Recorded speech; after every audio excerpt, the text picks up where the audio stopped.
Well, so, if this is the case, you know, we have these drawbacks potentially to it within subjects, repeated measures design. What is the main strength of repeated measures design? And here's what it is. Let's say you take all these, you know, you have a lot of subjects, and now you're taking repeated data from each subject. So you're taking different measurements on each subject.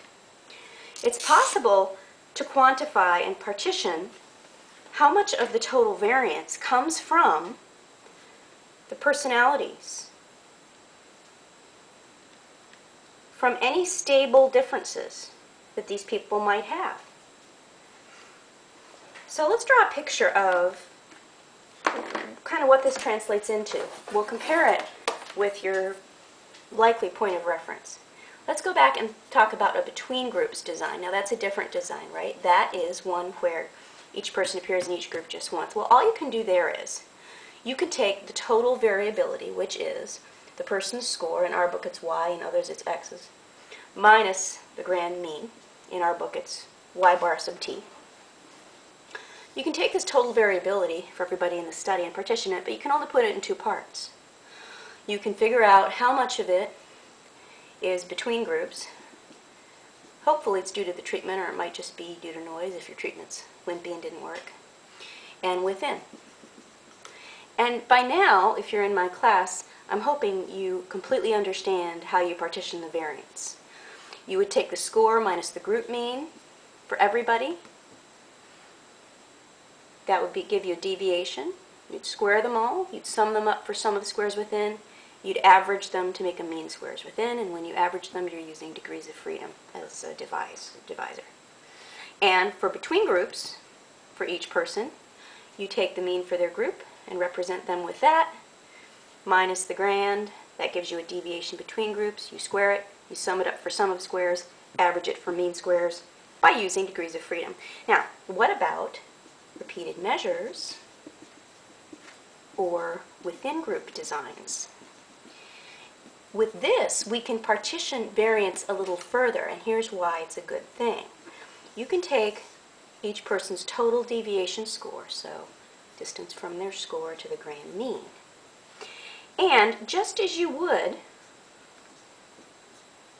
in the between groups situation, in a repeated measures situation, you can partition out how much of the variance comes from differences between treatments. You wouldn't say groups. Everybody's in all the groups, right? But you could say treatments. And you would do that by taking the mean of people when they were rating cola, minus the grand, and the mean of people when they were rating grapefruit juice, minus the grand, and the mean of people when they were rating cod liver oil by the grand. So the analysis is just the same as when you were doing a between group design. It's just that you're defining groups slightly differently. But here's the thing. Now, you can also analyze how much of the variance comes from personality and other stable attributes of people. It's kind of like studying the people, because you're taking multiple measurements on people, right? And you can quantify how much of the variability is coming from stable attributes of, you don't even have to know what the attributes are, stable attributes of the subjects. And you can partition that out, and then what's left you can use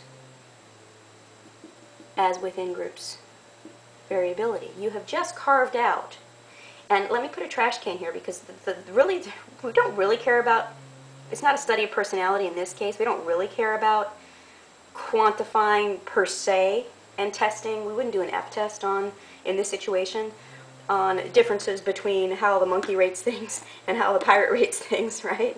And how the alien rates things. We really don't care about that. We care about, we care about this. But the reason it's nice to be able to measure this and draw a trash can in your notes and make sure you write this in your notes, here's the reason. Because if we can figure out how much of the variance is this kind, we can throw it away. and not have it be part of our within subjects error term that goes into our F ratio. So, in A, between groups design, we have a big error term, and it includes some personality characteristics. It's big. And when we make our F ratio, we're taking between over within, this over that, right? And this is maybe bigger than we would like. When we do the same study, recycling the same participants, putting them all in all the groups, then we can use for our F ratio, or F obtained, between, and this as within. This is smaller than that. Why?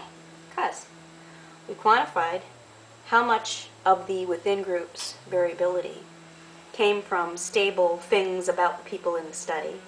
We tossed it out, we removed it, and we took what was left and used that as our error term that went into our F obtained. This error term is smaller. We've removed some of the noise or error from it. That's what I'm going to show you how to do now in a within subjects design.